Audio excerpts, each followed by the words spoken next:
Back in 2017, a cyclist was recording his ride through a dark, shadowy forest when he came across something that looked like a scene from a nightmare.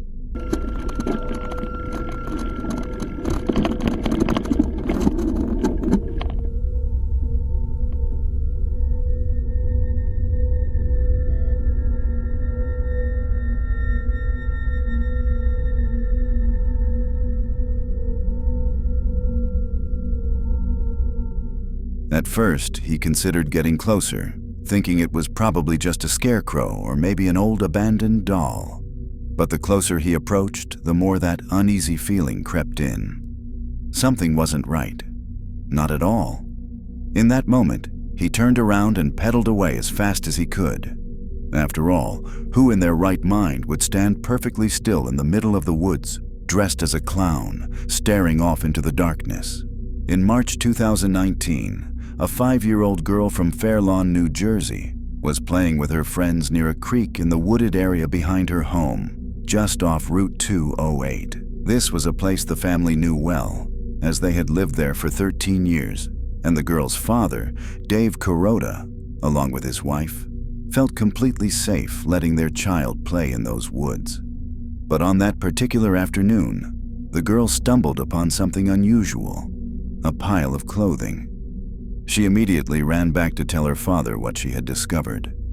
Strangely, the clothes appeared to have been cut off a person's body, and there were suspicious red stains covering the tattered outfit. After confirming the bundle was made up entirely of women's clothing, Dave contacted the Bergen County Sheriff's Office to report it. It seemed far too unusual for a random pile of shredded, blood-stained clothes to simply appear near the entrance of the woods, so close to their home. Even though this was the first time the little girl had noticed the pile, it looked as if the clothing had been out there for several months, which explained the heavy wear and tear, but not the disturbing cuts and stains. Police in Fair Lawn quickly asked the public for help identifying the clothes, hoping it was nothing more than a cruel prank rather than something far darker. Unfortunately, no one came forward. And unless the clothing can be directly linked to a crime or a victim, investigators cannot officially send it for testing. To this day, the Fair Lawn Police Department has never been able to match the clothing to anyone in particular. And at this point, all we can do is hope that whoever those clothes once belonged to didn't meet the grim fate that the dark, reddish stains suggest. On December 13th, 2024, what began as a simple fishing trip turned into an event that a man named Mark would never forget. The video was later uploaded to the channel Northeast Georgia Kayak Fishing, where the creator had been sharing his passion for many years. For over 6 years, viewers had followed his calm journeys through rivers and lakes, enjoying both the beauty of nature and the art of fishing. But on this day, Mark invited his longtime friend John to come along. The two packed up their gear, loaded their kayaks, secured their fishing equipment, and clipped on their GoPros, ready to record every catch. For the first few hours, everything went smoothly. They cast their lines, drifted with the current, and enjoyed the quiet morning. Then they came across something truly horrifying. A human being? Copy that. Say again? Copy. I think we got a dead body here.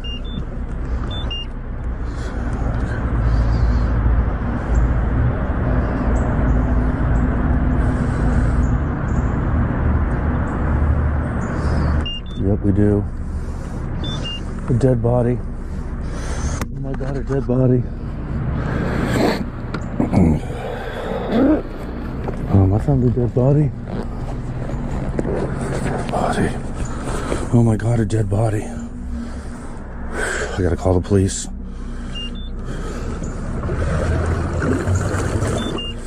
It's right there. Oh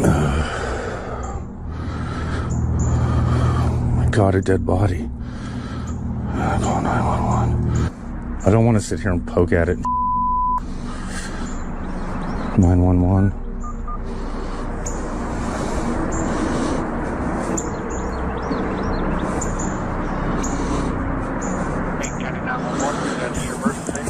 I am fishing on Lake Emery and I have come across a dead body. We're out on Lake Emery. I am putting at the boat ramp, and I was going down towards the discharge, the water station discharge, and I'm kind of in between the discharge and the boat ramp, heading down towards the dam. Okay. Are you in the water? Yeah, I'm sitting here looking at it.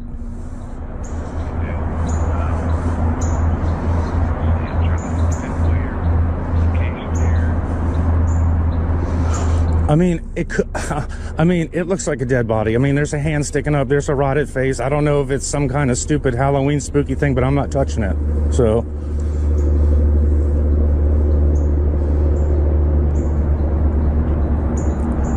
Okay. What was your name, sir? My name is Mark Wilkins.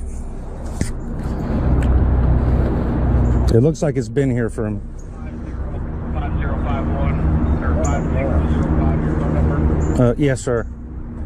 John, go up there and look at that and tell me what you think. No, you can see his face. I mean, I thought it was like some kind of yard decoration or something, but I don't know, dude. That looks pretty dead to me. That looks like a person. Yeah, like it's been here for a minute. Oh my God, dear Lord, please rest that person's soul. Oh.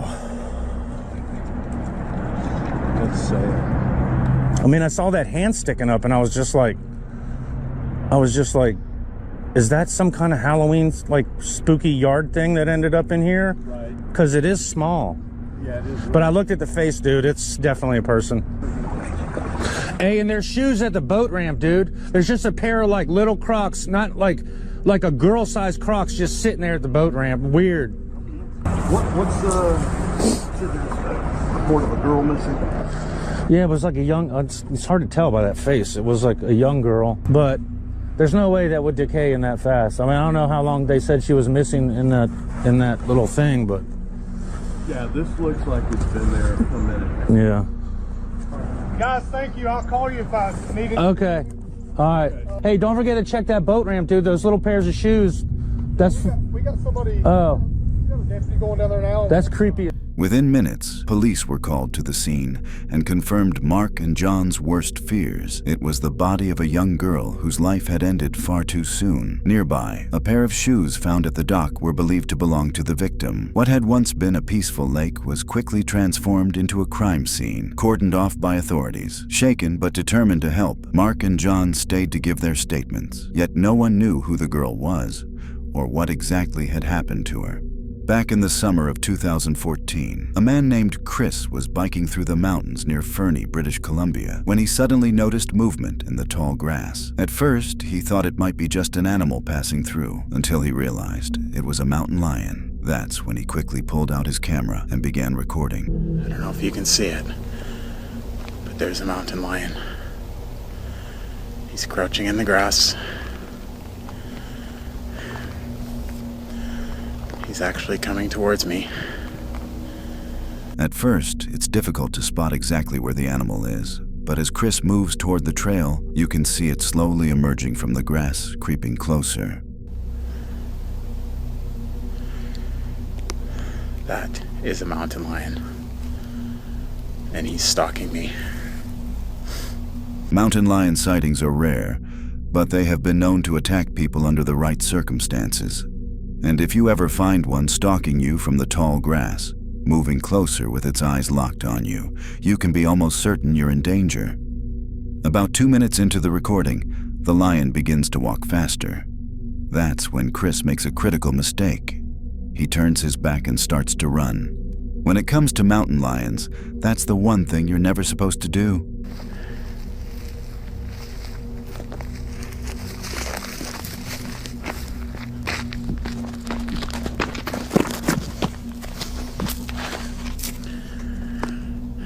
Hey, Mr. Mountain Lion.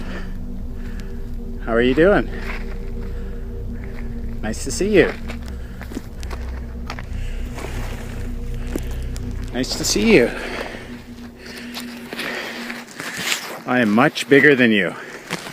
Over the next few minutes, Chris desperately tries to scare the animal off, but the lion continues circling him, pacing through the tall grass, never taking its eyes off of him. Near the entrance to the woods, Chris attempts to make his way back toward the main trail in his car. But before he gets far, the mountain lion cuts him off again. Stay back. Stay there.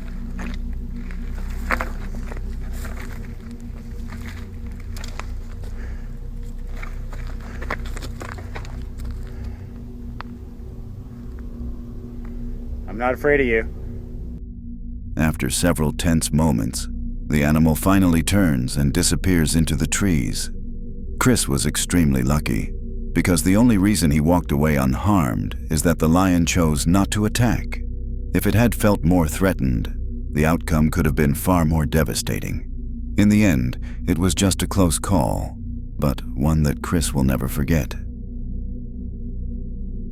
This woman runs a channel called Dee's Dark Adventures, where she documents her explorations of remote and forested areas. In this particular video, uploaded in June 2024, she ventures into the atmospheric woods of Ohio, a place she simply couldn't resist exploring. The description of the video reads, "I head out into the woods of Ohio when I found a strange trail. I follow it till nightfall, and it directs me right into the middle of a hunting team of BF until it begins to take chase for a long distance into an open field. We watch as she makes her way through the forest, and even in daylight, the journey feels unsettling, let alone in the middle of the night. For a while, nothing overtly frightening happens until suddenly out of nowhere, something becomes visible. What is on my face? Yeah. Hi.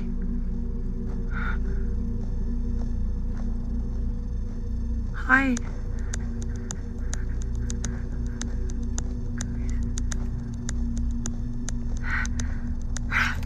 Yep. Yep. I gotta get out. I can't go home. Oh. Ah. Fuck. Sorry.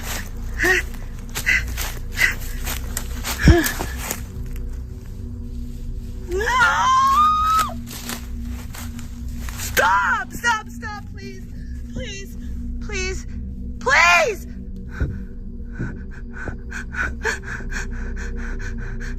Please! Please! I'm leaving! I'm leaving! I'm leaving!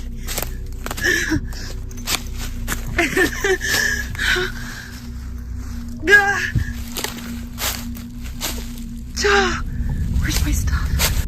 As you can see, a pair of glowing eyes shines between the trees, seemingly watching her every move. A few minutes later, her fear intensifies. A human-like silhouette can be seen following her, clearly trying to scare her off and drive her away. Fortunately, she manages to find her way out of the forest quickly. In the end, she leaves the area unharmed.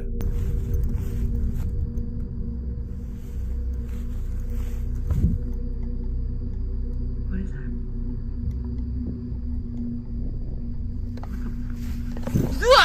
It's just, no!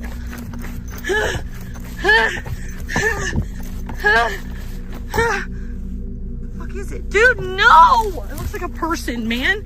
But no person. It looks like a fucking person. Stop. That ain't a person. That ain't a person. Ah! It just keeps getting up and down, up and down. Stop. Fuck, I can't run. Ah!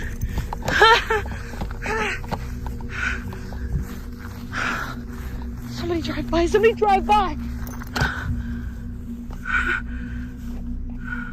But in the comments beneath the video, viewers were quick to suggest that this wasn't a person lurking in the woods at all. Instead, many argued that it was a black bear, one that may have been preparing to attack. In February 2018, a man named Greg Harris uploaded a GoPro video of himself riding his ATV on an unnamed trail. For the first few seconds, the footage looks exactly like what you'd expect from this kind of upload. But in the blink of an eye, something extremely disturbing interrupts Greg's ride.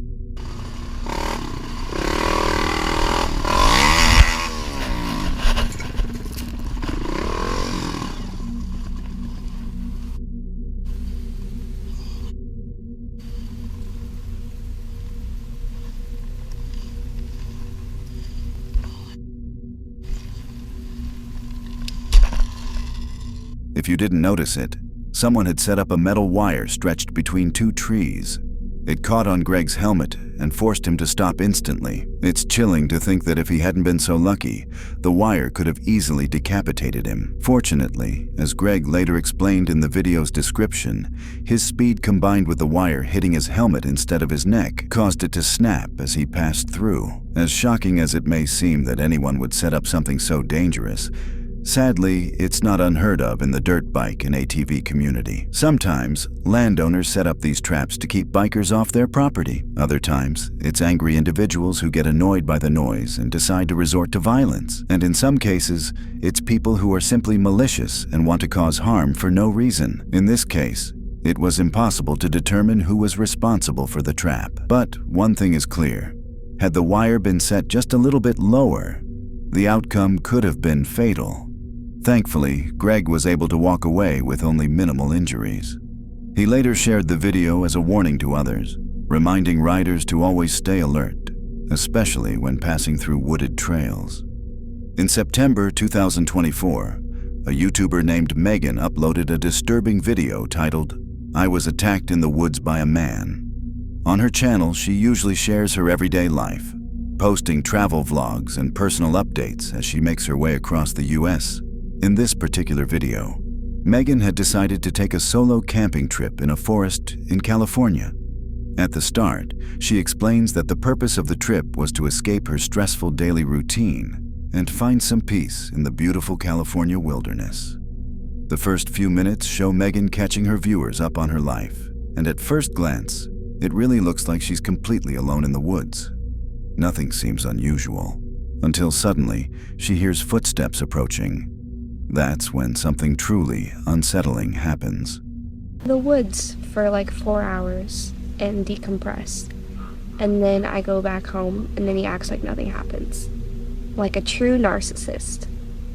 Like the true narcissist here.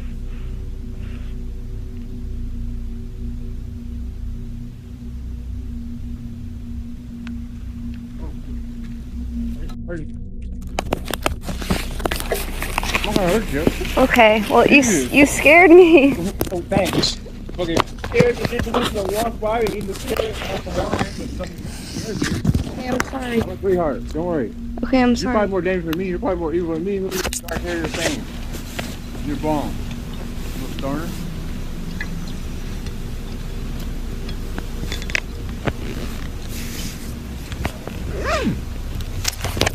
Okay, that was terrifying. Out of nowhere, a man holding a broken bottle emerges and begins walking toward her. He speaks directly to her, and while his intentions are unclear, the situation immediately feels threatening. Fearing for her safety, Megan makes the quick decision to leave the forest, a very smart move. Even though the man claimed he meant no harm, the fact that he was carrying a broken bottle and approached her in that way tells a different story. Despite the terrifying encounter, Megan managed to stay positive. She even added a bit of humor when reflecting on the situation, fully aware that she was extremely lucky to have walked away unharmed.